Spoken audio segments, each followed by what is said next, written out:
Hi, I'm Angela Mejia-Moore with Rediscover Literacy. What's happening when a student can't remember what they read? They sound fluent, they decode perfectly, so what's going on? That's the kind of challenges that I come in contact with as an online tutor, and I can tell you I'm here to help. But today I'm going to talk about a familiar strategy, which is making connections. It's my favorite. This is the tried and true method that I see that students use to actually engage with text. And there are 3 ways that you can make connections. So the first way that I'm going to present is making connections with yourself. So you see yourself in what it is you're reading. So it's either you identify with the character, you identify with their struggle, you identify with the problem. And when you identify on any of those levels, you're more likely to remember that story because it had significance to you, because you saw yourself in the text.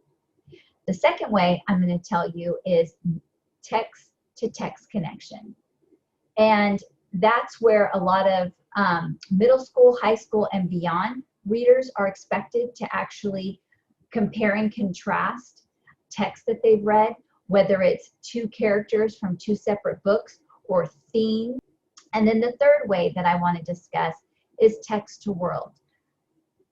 They're very familiar with the current events that are going on around them, so we want to attach to those ideas. So for example, if they're reading about environment, they can attach to what is going on in their environment, maybe what thing, maybe they've done some community service around environment.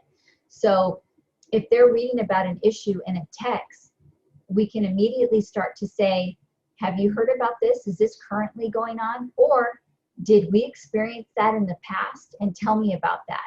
And again, you're asking them to recall what it is, make similarities, make contrasts, and all of that requires higher level thinking skills. And that's the goal of reading comprehension, right?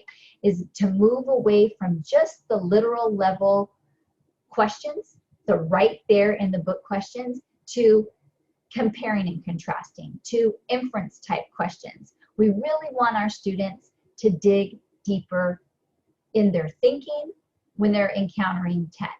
Stay tuned for more tips just like this on my Facebook, Rediscover Literacy.